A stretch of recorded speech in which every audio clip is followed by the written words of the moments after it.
takes about 1 to 2 months of confusion, feeling lost, and being on the verge of giving up for the right amount of vision to form where you have absolute clarity and launch into a new way of life. In this video, I'm going to be discussing how, with the verge of AI and the massive societal changes that come along with it, now is the perfect time to build a new life for yourself, and how it takes about 6 months of work to get to a completely new life that is unrecognizable to your current self. As we already discussed, 1 to 2 months of confusion, and then 4 months of deep vision, clarity, and action. And so, with that being said, most people get stuck in the confusion phase and never break through to the clarity phase. And so if you want to launch into a new way of life, the first thing you need to understand is that life unfolds in chapters, and each chapter follows a predictable sequence of 4 phases. First, we have the limbo phase. It's where you don't know what to do and you don't really know what you want. And then the next phase is the vision phase, and that is where you have an image and a vision, like an image for the future starts to form. You start taking action on that new path. Momentum starts to build, but you're still at the outset of it. The third phase is the flow phase. This is where you just can't pull yourself away from the goal that you're pursuing. It feels worse to not go towards your goal than it does to go towards your goal, because you've gotten into that deep flow state with the entirety of your life. And so the fourth phase is the resistance phase. And this is where exponential progress doesn't last forever. You don't really want it to end. And once the momentum starts to slow down, once you start to actually emerge on the other side of that new life, you start wondering what's next. And so most people get trapped in the first phase, the limbo phase, because their entire life you've been trained to follow a script. You're used to the linear results of school and jobs. You're used to someone else giving you certainty. But when it comes to living an unconventional life, and that's really the only life that I believe is rooted in deep passion, purpose, mission, you interpret feeling lost as a bad sign. So you jump ship and return to the comfortable life that was planned for you in the system that only cares for its own benefit. You hate the thought of ending up like everyone else, but that means you're on your own. That usually feels like you're lost in a dense forest. You don't have the awareness that just 5 yards away, there's a clear path that you can take to the top of the mountain. So here's how you get out. Step 1 is you get clear on the life that you don't want. Your mind makes sense of the world in stories. That's why you feel lost, because you don't know what story you're living out, or you're living out a story that someone else assigned to you, and you can feel that misalignment in your soul. The hardest part about taking back control of your life is collecting the right puzzle pieces until just the right amount of vision forms, where you have enough clarity to act with confidence, but you're not lost in the endless wondering and inquiry phase. At first, the puzzle looks like a jumbled mess. Your brain can't make sense of it. You get stressed and worried, which leads to a narrow and negative mind, which makes it painstakingly difficult to notice new opportunities. And so you begin to ask yourself, if I keep doing the same things, where will my life end up? This is the life that you don't want.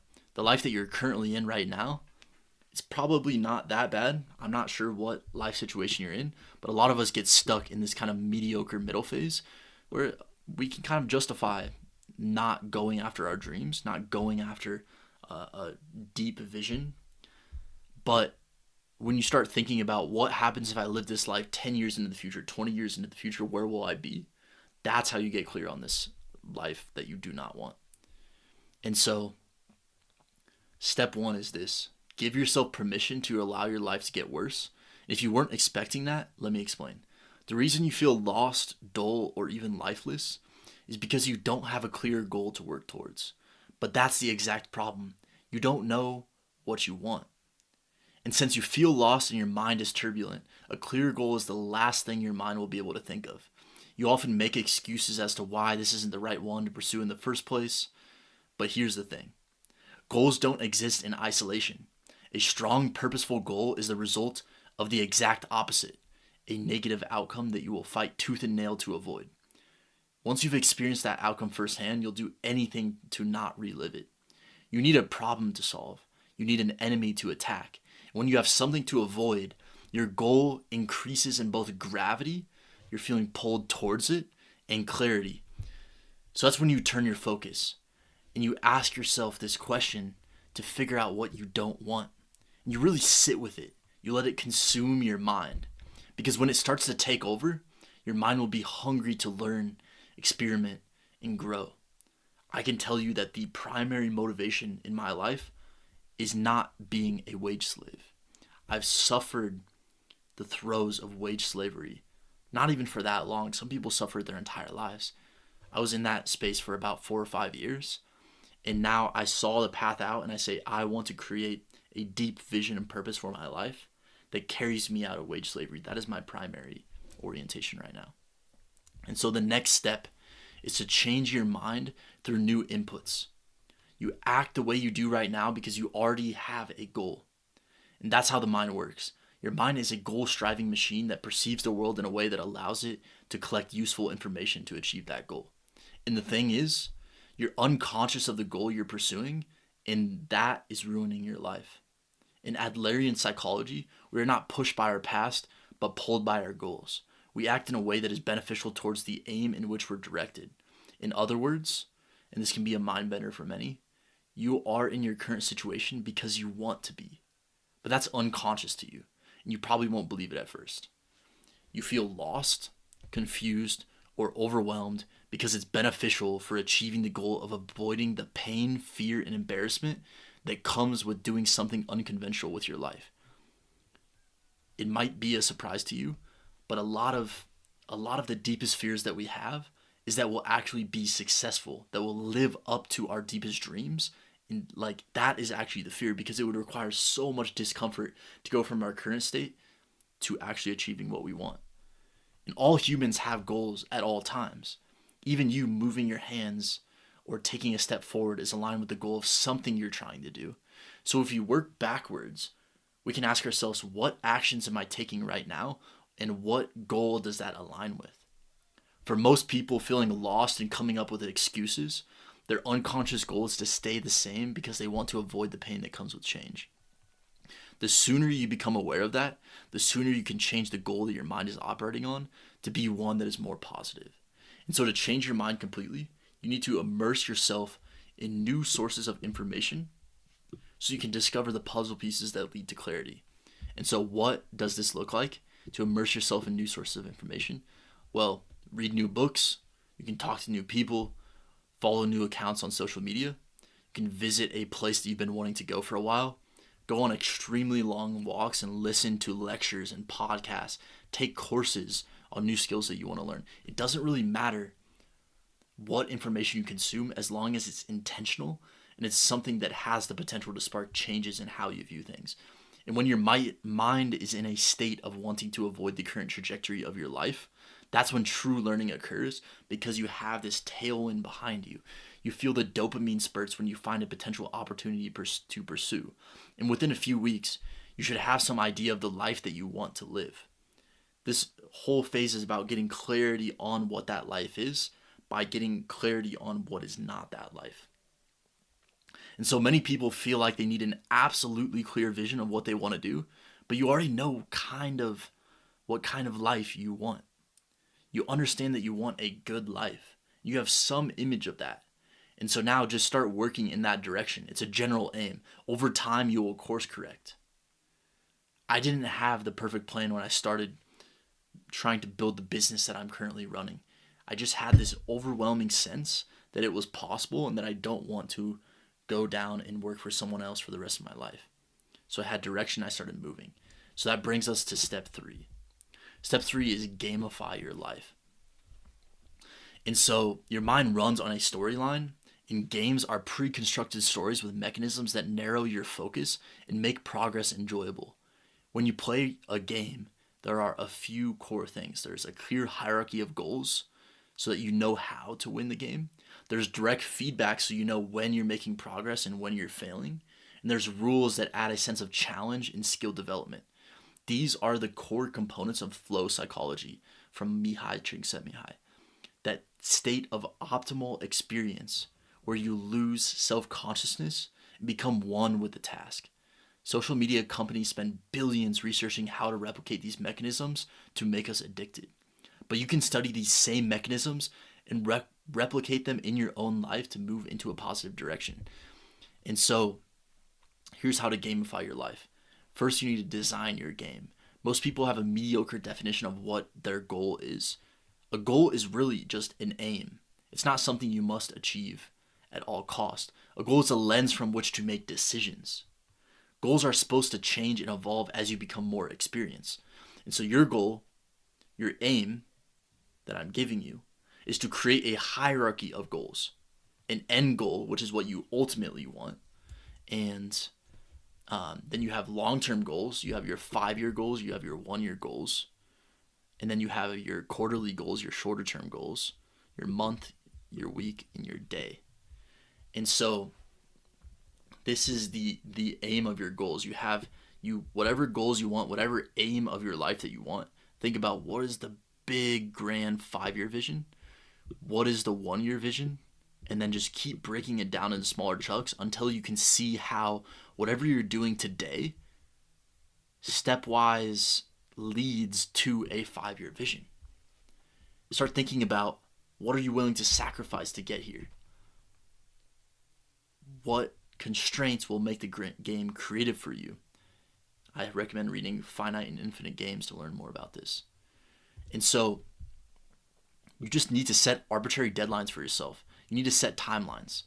Sometimes I feel a little bit rushed personally, but then I remember that the only reason I'm rushed is because I'm setting these deadlines and timelines that if I weren't to set them, I probably wouldn't achieve what I otherwise would have. And so when you viscerally feel the anti-vision, the life that you don't want, it'll be easier to see why deadlines and timelines are important, because you're setting these motivating factors. You're removing friction points to get the life that you want. When I realized that I don't want to work for someone else, I said, okay, yeah, like I'll literally work my ass off to get there. And I set all of these goals, and now every single day of my life, it just feels like the most exciting day. I wake up early, I work out, I then go meditate for half an hour, I then record 2 hours of videos and work 2 hours of content creation, and then I go and run the business. But it's exciting because I can see every single day how this is going to lead to the specific goals. And once the momentum starts accruing, it's really addictive. And so most people don't choose this path because they either don't think it's possible or they don't know what they don't know. So you need to use quantifiable priority tasks as feedback loops. Maybe your goal is write 1,000 words a day as soon as you wake up. Maybe it's read 10 pages a day. Maybe it's reach out to 5 potential clients. In my automation business, I set specific daily targets for outreach, content creation, and skill development. These small daily tasks eventually led me to building 10 to 15K client deals. And so then you need to create a tutorial phase. In the game, you learn by doing, not by studying endless tutorials or watching gameplay. If you ever watch a video game, you know you can watch streamers play all day. But when you can sit down to play, your fingers don't know what keys to press. Once you actually start playing, and it becomes part of your identity, then and only then watching tutorials helps you, because you understand how to implement what you're seeing. So start with action, and then think about just like start doing things, even if you're failing, even if you're fucking up, let yourself fuck up. Let yourself feel safe enough to make mistakes. And then just start taking action, and then use tutorials to kind of supplement the action. And don't worry if you aren't absolutely confident, because it's what you want to do for the rest of your life. You figure out what you want by error correcting, and you can't correct an error that doesn't exist and that you haven't made.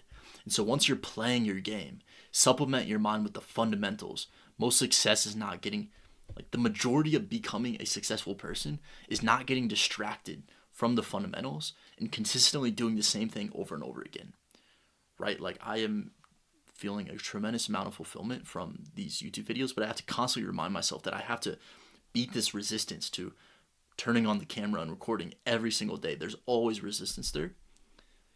And I have to beat it. I have to sit down in the chair. And when I do that, when I let myself make mistakes, when I let myself feel safe enough to maybe make a video that sucks, or, make a video that I'm a little bit in over my head with, that is when I grow and I feel this tremendous amount of momentum.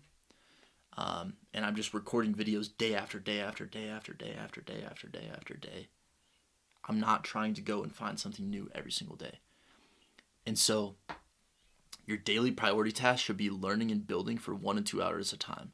For those who haven't made AI part of their workflow yet, this is arguably the best use case for beginners to just get unstuck. When I'm creating solutions for my automation client, I don't have AI do it for me. Instead, it's my creative sparring partner that helps me overcome blocks.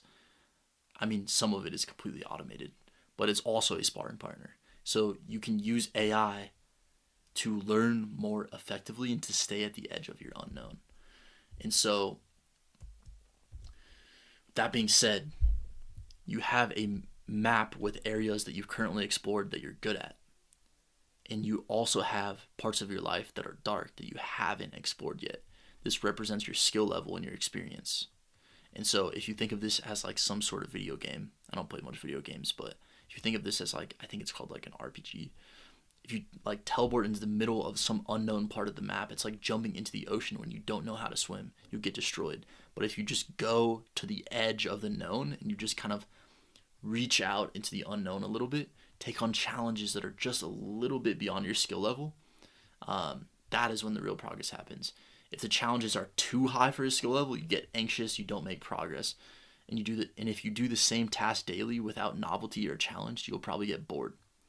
But like you can do the same task every single day, but add novelty to it, right? So the solution is to stay right at the edge of your challenge level. This is what John Vervaeke calls the territory of proximal development. This is where meaningful flow is maximized and where you're always learning something new, where life becomes an enjoyable blur of progress. This is why a 9-to-5 job is a great stepping stone, but often a death sentence. You learn and progress until you're stuck doing the same thing repeatedly. That's not a meaningful way to live. So my suggestion is that every month and every week, slightly increase the challenge of what you do. Don't add more work, but just treat what you do like lifting weights in the gym. You don't increase your bench press by 50 pounds at a time. The most developed lifters add the smallest 2.5 pound plate every 1 to 2 weeks and see the most progress over time. So this progressive challenge approach is exactly how I went from zero to making 80 grand in just 6 months working with AI and building AI for businesses. Each week I took on a slightly more complex automation system. I got a little bit further out of my comfort zone. I try to tackle higher value client problems. I try to reach out to more and more clients. The biggest fire that I had to put myself in, I have always seen myself as an introverted person, and just realizing that I just had this mindset that if I just get on enough sales calls, eventually I will feel comfortable. If I just record enough videos, even though I'm introverted, if I just record enough videos, eventually I'll be comfortable in the camera and I can start to feel it. Like if you look at my videos from a few months back, I probably look a lot more awkward. I probably don't feel as confident as I do now. And even now I still stumble over my words sometimes, but I see it as like a training, right? 1 week ago I was stumbling over my words a lot. This week I'm stumbling a little bit less. Next week I'm going to focus on, trying to project a certain energy along with my voice, right? And so the bottom line is step 1, let yourself feel lost until a vision forms. Step 2, change your inputs to change your mind. Step 3, turn your life into a game with clear goals, feedback, and progressive challenges. And this is what will help you change your life in 6 months. So thank you guys so much for watching. I'll leave you with this insight that a lot of times the reason that our fear is so strong, not all the time, but a lot of times our fear is so strong is literally because we don't feel safe. I know that's seems overly simplified, but when I focused on cultivating a feeling of safety, I was using breath work, I was using metta, if you look up the meditation practice of loving kindness. This cultivated a sense of safety, and then that worked as a launch pad that I could go and allow myself to fuck up. I could allow myself to make mistakes and fail because finally I felt safe. And so the fear isn't as strong anymore because there's this sense of fundamental safety in my being. And I have a sense that if you're consistently feeling anxious and afraid, try looking into the domain of cultivating a fundamental sense of safety in your being, and then go from there. Thank you so much. I hope you enjoyed this video, and I will hopefully see you in the next one.